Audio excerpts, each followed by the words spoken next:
Hello అండి. ఇక్కడ మా వాడి స్కూల్లో రెయినీ డే అని చెప్పి అంబ్రిల్లా అలాగే రెయిన్ కోట్ కావాలి అని చెప్పారు. సో ఇంట్లో 2 గొడుగులు ఉన్నాయి. వాటిలో ఒకటి పట్టుకెళ్ళినానా అంటే మా వాడు అస్సలు ఊరుకోలేదు. నాకు చిన్న అంబ్రిల్లానే కావాలని గొడవ చేశాడండి. ఇక్కడ మార్కెట్‌కి అయితే వచ్చాము. చిన్నదైనా ఒకటే రేట్ చెప్తున్నారు. పెద్దదైనా ఒకటే రేట్ చెప్తున్నారు. ఇంకా మార్కెట్‌లో డబుల్ రేట్ చెప్తాడు. మనం చెప్పిన దాంట్లో సగం అడగాలి. ఎందుకంటే అవేం కంపెనీవి కాదు కదా!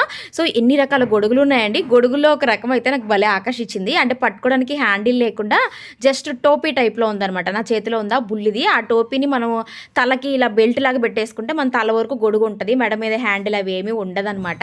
సరే ఇంకా ఫైనల్గా అయితే ఇక్కడ టాయ్స్ కూడా ఉన్నాయి. ఇంక ఇక్కడ మాకు రెయిన్బో కలర్లోనేదే కావాలి అని చెప్పి ఇంకా అదైతే తీసేసుకున్నాము. తను చెప్పడం అయితే 250 రూపీస్ చెప్పారండి కాస్ట్. మేమైతే 150 రూపీస్కి అయితే తీసుకున్నాం అనమాట. అది చిన్న సైజే, పెద్ద సైజ్ అయితే ఏమీ కాదు. పెద్ద సైజు కూడా సేమ్ కాస్ట్లో ఉన్నాయి. కాకపోతే చిన్నవి దొరకడం కష్టం అండి. ఏదైనా అదే రేట్ అనేసరికి ఇంక తప్పదు కదా అని తీసేసుకున్నాం.